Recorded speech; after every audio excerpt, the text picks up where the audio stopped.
आपण सगळेच आजकाल स्मार्टफोन वापरतो, हो ना? म्हणजे तो सतत आपल्या हातातच असतो. आणि अनेकदा असा अनुभव येतो की आपण फोनवर काहीच करत नसतो. त्याची स्क्रीन बंद असते, पण तरीही तो फोन आतून खूप गरम होत असतो. हो, आणि त्याची बॅटरी पण एकदम वेगानेच संपत असते. अगदी बरोबर. मग आपण याचं कारण शोधायला गेलो ना, तर लक्षात येतं की बॅकग्राऊंडला एखादं अत्यंत हेवी ॲप सुरू आहे. ते आपल्याला डोळ्यांना दिसत नाही, पण ते गुपचूप फोनची सगळी ऊर्जा शोषून घेत असतं. याच बॅकग्राऊंड ॲपसारखा काम करतो. नक्कीच. कारण राग म्हणजे नेहमीच कुणावर तरी आरडाओरडा करणं, वस्तू फेकणं किंवा आधाळापट करणं असं नाहीये. अनेकदा तो एक अगदी छुपी चिडचिड असते किंवा कोणीतरी मारलेला टोमणा ऐकून दुखावलेला अभिमान असतो. हो, किंवा ती छातीत दाटून आलेली न सांगता येणारी अस्वस्थता असते. अगदी. आपण बाहेरून एकदम शांत दिसतो, सगळं काही सुरळीत असल्यासारखं वावरतो, पण आतली आपली मानसिक बॅटरी मात्र वेगाने संपत असते. आणि कसं आहे ना, हा जो छुप्या रागाचा प्रकार आहे, तो उघडपणे व्यक्त होणाऱ्या रागापेक्षाही जास्त घातक ठरू शकतो. अच्छा, म्हणजे स्फोट होण्यापेक्षा हे आतल्या आत जळणं जास्त वाईट. हो ना, कारण जो राग स्फोट होऊन बाहेर पडतो, तो काही वेळाने शांत तरी होतो. पण हा जो आतल्या आत धुमसणारा राग आहे, तो आपली विचार करण्याची स्पष्टता, आपला विवेक आणि आपली आंतरिक शांतता या सर्वांना हळूहळू पोखरत असतो. बापरे, म्हणजे ते बॅकग्राऊंड ॲप आपला फोन क्रॅश करतंय थोडक्यात. अगदी तेच. आपण वरवर कितीही सामान्य वागण्याचा प्रयत्न केला, तरी आतला तो बॅकग्राऊंड प्रोसेस आपला पूर्ण ताबा घेत असतो. आणि म्हणूनच या छुप्या रागाला कसं हाताळायचं यावर आज आपण सखोल चर्चा करणार आहोत. आधुनिक जीवनासाठी वैदिक ज्ञान या आपल्या मालिकेत सर्वांचं स्वागत आहे. धन्यवाद. आज आपण ज्या विषयाच्या मुळाशी जाणार आहोत तो म्हणजे वेद तुम्हाला रागावर कशी मात करायची ते शिकवतात. हे ज्ञान हजारो वर्ष जुनं असलं तरी तरी ते आजच्या काळात खूपच लागू पडतं. हो, आजच्या धकाधकीच्या कॉर्पोरेट आणि ताणतणावाच्या जीवनात ते कसं वापरायचं हे समजून घेणं खूप रंजक आहे. कारण वैदिक परंपरा आपल्याला रागाला घाबरायला सांगत नाही. नाही, किंवा तो नुसता दाबून ठेवा असंही सांगत नाही. बरोबर. उलट तो नक्की कुठून येतोय, त्याचं मूळ काय आहे, हे समजून घेऊन त्या ऊर्जेला योग्य दिशा कशी द्यायची याचं अत्यंत शास्त्रशुद्ध विवेचन तिथे मिळतं. हो, कारण वैदिक परंपरेने रागाकडे केवळ एक वाईट सवय म्हणून बघितलेलंच नाहीये. ऋषीमुनींनी रागाला एक असा मोठा अडथळा मानलाय, जो माणसाला त्याच्या खऱ्या, शांत आणि स्थिर स्वरूपापासून दूर नेतो. जेव्हा आपण रागाच्या आहारी जातो ना, तेव्हा आपण वास्तवापासून पूर्णपणे तुटतो. आपण एका भ्रमित अवस्थेत प्रवेश करतो. म्हणजे आपलं भान हरपतं. अगदी. आणि मग रागाच्या त्या एका क्षणात आपण असे काही निर्णय घेतो किंवा असे काही शब्द बोलून जातो, ज्याचे परिणाम आपल्याला आणि आपल्या आजूबाजूच्या लोकांना खूप काळ भोगावे लागतात. होय, हे तर आपण सगळेच कधी ना कधी अनुभवतो. पण याच्या मुळाशी जाण्याच्या मुद्द्यावरून मला एक गोष्ट नेहमी जाणवते. कोणती? समजा ऑफिसमध्ये एखाद्या सहकार्याने आपल्याला एक अतिशय तिरकस किंवा ज्याला आपण पॅसिव्ह अग्रेसिव्ह म्हणतो तसा ईमेल पाठवला. रोजच्या जीवनातलं उदाहरण आहे हे. हो ना, तो ईमेल वाचताच आपल्या छातीत एकदम धस्स होतं आणि आपण लगेचच त्याला तितक्याच जळजळीत भाषेत रिप्लाय टाईप करायला लागतो. बरोबर. लगेच कीबोर्डवर बोटं धावू लागतात. हो, पण वरवर पाहता असं वाटतं की त्या एका ईमेलमुळे आपल्याला राग आला. पण खरोखरच तो स्फोट त्या एका छोट्याशा घटनेमुळे झालेला असतो का? आपण इतक्या छोट्या गोष्टींवरून इतके अस्वस्थ का होतो? इथेच ना वैदिक मानसशास्त्राचं विश्लेषण खूप सखोल आहे. वरवर पाहता आपल्याला तो राग त्या ईमेलमुळे आलेला दिसतो. पण वैदिक दृष्टिकोनातून पाहिलं तर प्रत्येक रागाच्या मागे एक खूप खोलवर रुजलेली आणि लपलेली अपेक्षा असते. छुपी अपेक्षा म्हणजे नक्की काय? म्हणजे माणसाचा अहंकार एक अघोषित नियम बनून चालत असतो. त्याचा नियम असा असतो की जगाने नेहमी माझ्या मनासारखंच वागलं पाहिजे. बापरे. हो, इतर लोकांनी माझ्या प्राधान्यानुसारच कृती केली पाहिजे. आणि जेव्हा समोरची व्यक्ती ह्या आपल्या अघोषित नियमांचं उल्लंघन करते, तेव्हा आपलं मन अस्वस्थ होतं. म्हणजे तो तिरकस ईमेल हा केवळ एक संदेश नसतो, तर तो आपल्या अहंकाराला दिलेला धक्का असतो. त्यामुळे तिथे निर्माण होणारा राग हा काही अन्यायाविरुद्धचा लढा नसतो. तो वास्तवाविरुद्ध केलेला आपल्या अहंकाराचा विद्रोह असतो. अरे वा. जग आपल्या नियंत्रणात नाही हे वास्तव स्वीकारायला आपला अहंकार तयार नसतो. म्हणजे आपण नकळतपणे स्वतःला जगाचा कंट्रोलर असल्यासारखं वागवत असतो. पण इथे मला एक व्यावहारिक अडचण जाणवते. विचारा ना. जग आपल्या मनासारखं वागणार नाही हे तत्वज्ञान म्हणून मान्य करायला ठीक आहे, पण दैनंदिन जीवनात, कामाच्या ठिकाणी किंवा नात्यांमध्ये किमान आदराची अपेक्षा करणं हे नैसर्गिक नाही का? नक्कीच नैसर्गिक आहे. कारण जर कोणी आपल्या कामाचं श्रेय स्वतः घेत असेल किंवा आपल्याला योग्य वागणूक देत नसेल, तर तिथे राग येणं म्हणजे आपण आपल्या हक्कांसाठी उभे राहतोय असं नाही का वाटत? हे बघा, हक्कांसाठी उभं राहणं आणि आदराची अपेक्षा असण्या यात काहीही गैर नाहीये. आपण समाजात राहतो तिथे काही नियम आणि सीमा आवश्यक असतातच. पण वैदिक तत्वज्ञान इथे एका अत्यंत सूक्ष्म फरकावर बोट ठेवतं. कोणता फरक? समस्या अपेक्षा असण्यात नाहीये. समस्या यात आहे की आपला अहंकार किती कमकुवत किंवा नाजूक आहे. नाजूक अहंकार. हो, जेव्हा माणसाचा अहंकार कमकुवत असतो तेव्हा त्याची आंतरिक शांतता पूर्णपणे बाहेरच्या परिस्थितीवर आणि इतर लोकांच्या वागण्यावर अवलंबून राहते. म्हणजे रिमोट कंट्रोल दुसऱ्याच्या हातात असल्यासारखं. अगदी बरोबर. त्यांनी स्तुती केली तर आपण आकाशात उडतो आणि त्यांनी छोटीशी टीका केली तरी आपण पार कोसळून पडतो. इथेच आपल्याला नम्रता म्हणजे नक्की काय हे समजून घेणं आवश्यक आहे. नम्रता? पण म्हणजे कोणी काहीही बोललं तरी ते मुकाट्याने सहन करणं असा याचा अर्थ होतो का? कारण आजच्या जगात तसं वागलं तर लोक आपला पायपुसणीसारखा वापर करतील. अजिबात नाही. हीच तर नम्रतेची आपण अत्यंत चुकीची व्याख्या करून ठेवली आहे. मग खरी व्याख्या काय आहे? वैदिक परंपरेत नम्रता म्हणजे स्वतःला कमी लेखणं किंवा अन्याय सहन करणं नव्हे. नम्रता म्हणजे आपल्या आत इतकी विशाल जागा निर्माण करणं की बाहेरच्या प्रत्येक छोट्याशा धक्क्याचा किंवा शब्दाचा आपल्याला वैयक्तिक अपमान वाटणार नाही. विशाल जागा? हे खूप सुंदर वाटतंय ऐकायला. हो, कारण जेव्हा आपला अहंकार सतत स्वतःचं रक्षण करण्याच्या, स्वतःला सिद्ध करण्याच्या त्या डिफेन्स मोडमध्ये नसतो ना, तेव्हा राग सहजासहजी निर्माण होत नाही. एक विशाल आणि मजबूत अहंकार असलेला माणूस लोकांच्या चुकीच्या वागण्याला शांतपणे हाताळू शकतो, कारण त्याला आतून माहीत असतं की समोरचं वागणं हे त्याच्या स्वतःच्या अपूर्णतेचं लक्षण आहे, यात आपला कोणताही अपमान नाही. हे खूपच वेगळ्या धाटणीचं विश्लेषण आहे. आपण स्वतःला आतून इतके मजबूत बनवतो की बाहेरचे धक्के आपल्याला मुळापासून हलवू शकत नाहीत. अगदी.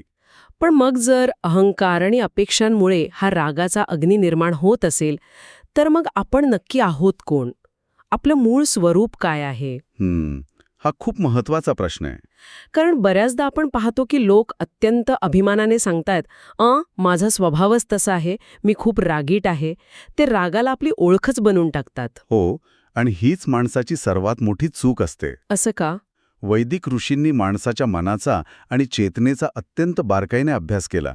त्यांनी हे स्पष्ट केलं की राग हा आपला मूळ स्वभाव कधीच असू शकत नाही. म्हणजे आपण जन्मतः रागीट नसतो? नाही. आपलं जे खरं स्वरूप आहे ते अत्यंत शुद्ध, शांत, जागरूक आणि अलिप्त आहे. राग हा केवळ एका अशांत मनाचा आणि शरीराचा एक तात्पुरता अनुभव आहे.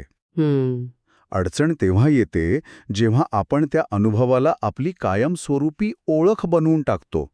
जेव्हा आपण म्हणतो मी एक रागीट माणूस आहे, तेव्हा आपण त्या रागाचं समर्थन करत असतो. आपण त्याच्याशी पूर्णपणे एकरूप होऊन जातो. अच्छा. या संकल्पनेला आम्हाला आजच्या तंत्रज्ञानाच्या भाषेत सांगायचं तर हे अगदी VR हेडसेट म्हणजे व्हर्च्युअल रियालिटीचा चष्मा घालण्यासारखा आहे. अरे वा, कसं काय? म्हणजे बघा, जेव्हा आपण तो VR चष्मा घालून एखादा भीतीदायक गेम खेळतो, तेव्हा आपल्यासमोर जर एखादा डायनोसॉर आला तर आपल्या छातीत खरंच धडधडतं, आपल्याला घाम फुटतो, आपण घाबरून ओरडतो. हो, अगदी खरंय. शरीर पूर्ण रिॲक्ट करतं. त्या क्षणी ती व्हर्च्युअल दुनिया आपल्याला 100% खरी वाटत असते. पण ज्या क्षणी आपण तो चष्मा डोळ्यांवरून काढतो तेव्हा आपण एका सुरक्षित खोलीत असल्याचं आपल्या लक्षात येतं. ती भीती, तो थरार केवळ एक भ्रम होता हे आपल्याला समजून चुकतं. रागाच्या बाबतीतही हे असंच घडतं ना? रागाचा तो चष्मा घातला की सगळं जग शत्रू वाटायला लागतं. पण तो चष्मा काढला म्हणजेच आपण त्याच्याकडे केवळ एक निरीक्षक म्हणून पाहिलं तर सत्य वेगळंच असतं. अत्यंत अचूक उदाहरण आहे. हा जो VR चष्मा आहे तोच आपला अहंकार आणि राग आहे. जोपर्यंत आपण तो चष्मा घातलेला आहे तोपर्यंत आपल्याला वाटतं की मीच तो राग आहे आणि हे जग माझ्या विरुद्ध कट रचत आहे. पण ज्या क्षणी आपण त्या रागापासून स्वतःला वेगळं करतो, चष्मा काढतो. हो, चष्मा काढतो आणि मी रागीट आहे याऐवजी माझ्या मनात राग निर्माण झाला आहे हे तटस्थपणे पाहू शकतो तेव्हा मुक्तीची सुरुवात होते. आपण त्या रागाचे निरीक्षक बनतो. म्हणजे आपण स्वतःला त्यातून वेगळं काढतो. तुम्ही स्वतःला त्या भावनांपासून वेगळं करता. हे ऐकायला खूप तर्कशुद्ध वाटतं. पण आपण थोडे वास्तवात येऊया. हो, सांगा ना. कॉर्पोरेट ऑफिसेस, व्यवसायातील स्पर्धा आणि एकूणच आजचं हे स्पर्धात्मक जग खूप वेगळं आहे. समाजात एक असा ठाम समज आहे की जर आपण राग दाखवला नाही, जर आपण नेहमी शांत राहिलो, तर लोक आपल्याला कमकुवत समजतील. हां, बरोबर आहे. आपला गैरफायदा घेतला जाईल. काही वेळा स्वतःची ताकद दाखवण्यासाठी, लोकांवर वचक निर्माण करण्यासाठी राग आणि आक्रमकता आवश्यक असते, असं मानलं जातं. यावर वैदिक विचार काय सांगतो? आधुनिक जगाचा हा एक अत्यंत दुर्दैवी गैरसमज आहे. आक्रमकता म्हणजेच ताकद हे पूर्णपणे चुकीचं आहे. पण व्यावहारिक जगात तर तसंच दिसतं ना. व्यावहारिक जगात जो माणूस जोरात आरडाओरडा करतो, टेबलवर मूठ मारून बोलतो, त्याला लोक चुकीने पॉवरफुल मानतात. पण खरी ताकद कशात आहे? कशात आहे? खरी ताकद किती उष्णता निर्माण करता येते यात नसून, आजूबाजूची परिस्थिती तापलेली असतानाही स्वतःला सत्यावर आणि स्थिरतेवर किती ठाम ठेवता येतं यात आहे. इथेच आपल्याला धर्म ही अतिशय महत्वाची वैदिक संकल्पना समजून घ्यावी लागेल. धर्म. पण म्हणजे इथे आपण कोणत्याही विशिष्ट पूजापाठाबद्दल किंवा कर्मकांडाबद्दल बोलत नाही आहोत, बरोबर? अजिबात नाही. वैदिक जीवनशैलीत धर्म म्हणजे सत्य, योग्य आचरण आणि विश्वाचा संतुलन राखण्याची वृत्ती. अच्छा. बघा, जेव्हा रागाच्या आहारी जाऊन आपण कोणतीही कृती करतो, तेव्हा आपला मुख्य हेतू काय असतो? समोरच्याला ओरडणं किंवा त्याला धडा शिकवणं. बरोबर. म्हणजे समोरच्याला वेदना देणं, सूड घेणं, त्याला खाली खेचणं किंवा स्वतःचा अहंकार सुखावणं. ती एक प्रतिक्रिया असते, नुसती रिॲक्शन. इथे लढलं पाहिजे. हो, तिथे खंबीरपणे उभं राहणंच आवश्यक आहे. पण त्यासाठी रागाची गरज नाही. म्हणजे स्वतःचा बचाव करण्यासाठी किंवा चुकीच्या गोष्टीला विरोध करण्यासाठी मनात विष किंवा द्वेष असण्याची काहीच गरज नाही. अगदी बरोबर. मला वाटतं आपण एका लेझर किरणासारखं असू शकतो. लेझर किरण कसं? म्हणजे बघा, जंगलात लागलेली आग आणि लेझर या दोन्हीमध्ये प्रचंड ऊर्जा असते. पण जंगलातील आग ही रागासारखी असते. ती समोर येईल त्याला जाळून भस्मसात करते आणि स्वतःचंही नुकसान करते. हो, सगळा गोंधळ उडवून देते. याउलट लेझरची ऊर्जा अतिशय केंद्रित, शांत आणि अचूक असते. ती मजबूत धातूही कापू शकते, पण ती आजूबाजूला काहीही गोंधळ घालत नाही. क्या बात आहे. आपण शांत राहून, अजिबात न चिडता, समोरच्याला ठामपणे नाही म्हणू शकतो. आपल्या सीमा निश्चित करू शकतो. हा एक योग्य प्रतिसाद झाला. अत्यंत मार्मिक अशी ही तुलना आहे. रागाची आग आणि धर्माचा लेझर. धन्यवाद. जेव्हा आपण शांत राहून आपली बाजू मांडतो ना, तेव्हा लोक आपल्या शब्दांकडे लक्ष देतात. पण जेव्हा आपण आरडाओरडा करतो, तेव्हा लोकांचं लक्ष आपल्या शब्दांवरून उडून आपल्या आक्रमकतेकडे जातं. पण आता मुख्य प्रश्न असा येतो की हे सर्व प्रत्यक्ष आचरणात कसं आणायचं? कारण जेव्हा एखाद्या क्षणी राग येतो, तेव्हा शरीरात आणि डोक्यात अनेक गोष्टी एकाच वेळी घडत असतात. कॉर्टिसॉल आणि ॲड्रेनालिन यांसारखी हॉर्मोन्स रक्तात मिसळतात, रक्तदाब वाढतो. हो, शरीर पूर्णपणे फाईट ऑर फ्लाईट मोडमध्ये जातं. अशा वेळी हे सर्व तत्वज्ञान बाजूला राहतं आणि आपण थेट रिॲक्ट करून मोकळे होतो. ही लेझरसारखी धार्मिक कृती ऐन रागाच्या भरात अंमलात कशी आणायची? हीच तर खरी कसोटी आहे. आणि यावर मात करण्यासाठी आपल्याला एका प्रक्रियेतून जावं लागतं. राग कधी अचानक एका सेकंदात स्फोट होत नाही. नाही, तो आपल्या नकळत आपणच दिलेल्या परवानगीने वाढत असतो.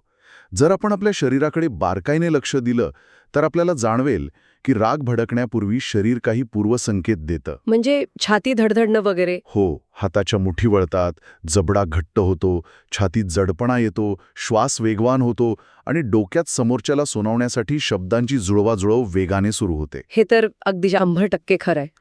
वैदिक परंपरा आपल्याला इथेच एक अत्यंत प्रभावी हत्यार देते.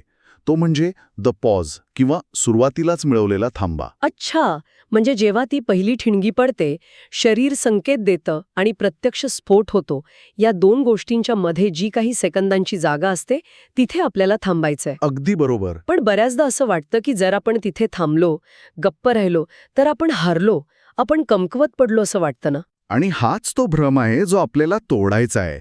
तो थांबा घेणं म्हणजे कमकुवतपणा नाही, तर ते आपलं स्वतःचं संरक्षण आहे. तो पॉज आपल्याला विचार करण्याची एक संधी देतो की इथे मला नक्की काय साध्य करायचं आहे. मला फक्त माझा अहंकार जपायचा आहे की या खऱ्या प्रश्नावर तोडगा काढायचा आहे? आणि या थांब्यामुळे आपण स्वतःला सावरू शकतो. हो, आणि या थांब्यानंतर सर्वात महत्वाचा भाग येतो, तो म्हणजे वाणीवरील संयम. रागाच्या भरात सर्वात जास्त आणि कधी भरून न येणारं नुकसान कशाने होतं, तर आपल्या शब्दांमुळे. हो, हे तर आहेच. आपण रागात असे काही शब्द वापरून जातो जे बाणासारखे थेट समोरच्याच्या वर्मावर लागतात आणि नाती कायमची उद्ध्वस्त करतात. म्हणूनच वैदिक ज्ञानात असं सांगितलं आहे की रागाच्या क्षणी शांत राहणं ही एक खूप मोठी तपश्चर्या आहे. तपश्चर्या. हो, हा शांतपणा म्हणजे समोरच्याला दिलेली शिक्षा नसून तो स्वतःवर मिळवलेला एक पवित्र संयम आहे. रागाच्या भरात बोलून नंतर आयुष्यभर पश्चात्ताप करण्यापेक्षा स्वतःला शांत करण्यासाठी वेळ घेणं आणि नंतर विचारपूर्वक आपलं मत मांडणं हे कधीही चांगलं. कारण एकदा बाण सुटला की तो परत घेता येत नाही. अगदी अचूक. पण यातून मला एक गोष्ट प्रकर्षाने जाणवते की हा जो थांबा घेण्याची क्षमता आहे ती काही एकाएकी चमत्कार झाल्यासारखी येत नाही. नाही, अजिबात नाही. जर आपलं मन आधीपासूनच ताणतणावाने चिडचिडेने भरलेलं असेल तर ऐन वेळी तो पॉज घेणं शक्यच होत नाही. या क्षमतेचा पाया आधीपासूनच कुठेतरी मजबूत असणं गरजेचं आहे. हे सगळं साध्य कसं करायचं? बरोबर बोललात. बघा, युद्धाच्या मैदानात शस्त्र अचूक चालवता यावं यासाठी त्याचा सराव शांततेच्या काळातच करावा लागतो. जर आपण रोजच्या जीवनात आपलं मन शांत आणि स्थिर ठेवलंच नाही तर रागाच्या त्या निर्णायक क्षणी ते आपल्या नियंत्रणात कसं राहील?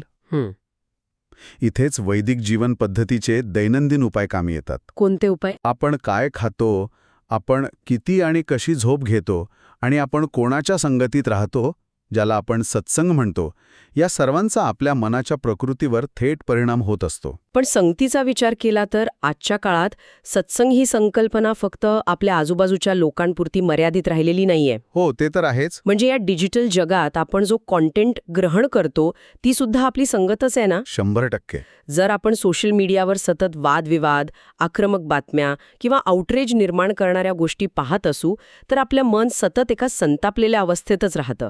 अशा वेळी एखादी छोटीशी गोष्ट ही खूप मोठा राग निर्माण करू शकते. अगदी अचूक मुद्दा आहे हा. आपला डिजिटल आहारही आपल्या मनाला आकार देतो.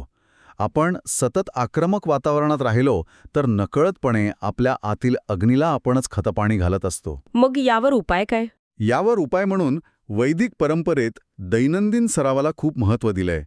प्रार्थना आणि मंत्रजप यामुळे आपलं विखुरलेलं आणि सतत बाहेर धावणारं मन एकाग्र होतं. त्याची अस्वस्थता कमी होते. यासोबतच दिवसाच्या शेवटी आत्मपरीक्षण करणं हा एक अत्यंत प्रभावी सराव आहे. आत्मपरीक्षण म्हणजे दिवसभरात काय काय घडलं याचा नुसता आढावा घेणं की त्यात काही विशिष्ट दृष्टिकोन ठेवायचा? झोपण्यापूर्वी स्वतःला शांतपणे काही प्रश्न विचारणं गरजेचं आहे. जसं की, आज दिवसभरात मला कुठे राग आला, मी कुठे चिडचिड केली, त्या रागामागे माझी स्वतःची कोणती अपेक्षा लपलेली होती?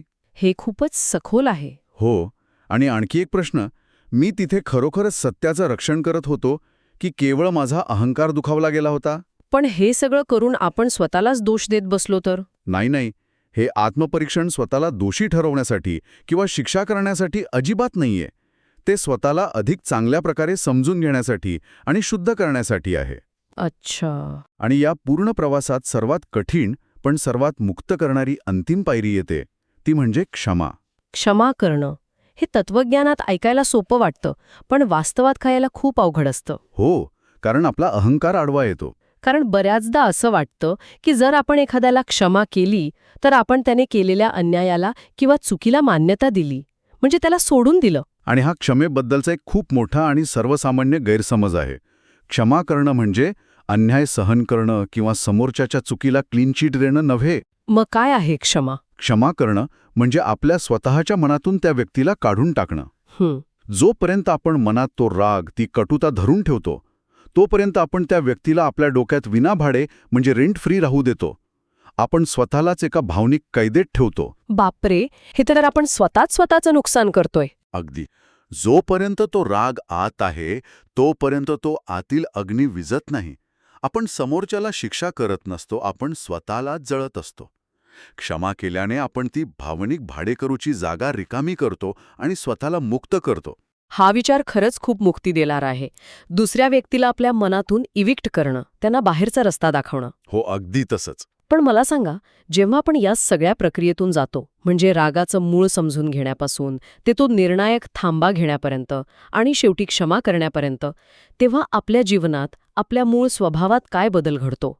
जेव्हा रागाची पकड सैल होते, तेव्हा आतमध्ये काय निर्माण होतं? जेव्हा मनातील रागाची जागा कमी होते ना, तेव्हा तिथे एक प्रकारची आध्यात्मिक जागा निर्माण होते, ज्याला आपण स्पिरिच्युअल स्पेशियसनेस म्हणू शकतो. आपण कमी प्रतिक्रियात्मक आणि अधिक स्पष्ट होतो. आपली ती अमूल्य ऊर्जा जी आधी आतल्या आत जळण्यात आणि चिडचिड करण्यात वाया जात होती, ती आता संयम, धैर्य आणि शहाणपणासाठी वापरली जाते. म्हणजे आपण आपली बॅटरी वाचवतोय. नक्कीच.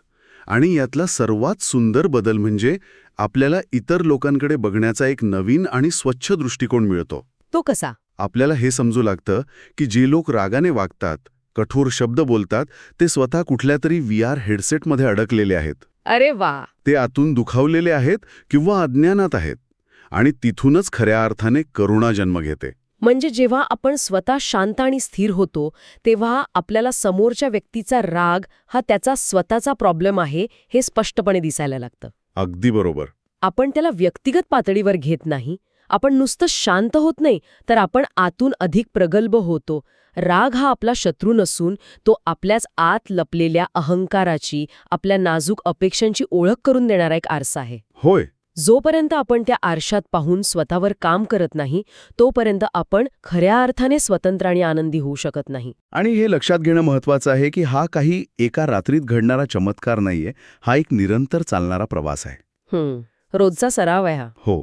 पण प्रत्येक वेळी जेव्हा आपण रागाच्या त्या एका क्षणी जाणीवपूर्वक तो थांबा घेतो, तेव्हा आपण आपल्या त्या खऱ्या, शांत आणि अथांग स्वरूपाच्या एक पाऊल जवळ जातो. खरंच, आजच्या या सखोल संवादातून आपल्याला नक्कीच एक नवीन दृष्टी मिळाली आहे. रागाला दाबून ठेवण्यापेक्षा त्याला समजून घेणं आणि त्यावर विजय मिळवणं हेच खऱ्या ताकदीचं लक्षण आहे. नक्कीच. आपण या सर्व वैदिक तत्वज्ञानाच्या सखोल विश्लेषणातून आज खूप काही शिकलो आहोत, ज्याचा उपयोग आपण आपल्या दैनंदिन जीवनात नक्कीच करू शकतो. अगदी करू शकतो. जाता जाता एका विचार करायला लावणाऱ्या प्रश्नासोबत आपण थांबूया. पुढच्या वेळी जेव्हा आतून रागाची ती धग जाणवेल, हृदयाचे ठोके वाढतील आणि कठोर शब्द ओठांवर येतील, तेव्हा तो 1 सेकंदाचा पॉज घ्या आणि स्वतःला एकच प्रश्न विचारा. या क्षणी मी खरोखरच सत्याचे रक्षण करत आहे की केवळ माझ्या प्रतिमेचे? याच विचारासोबत आपल्या आतील शांतीचा आणि खऱ्या स्वरूपाचा हा शोध असाच सुरू राहील. तोपर्यंत शांत रहा, सजग रहा, वास्तवाचा शोध घेत रहा.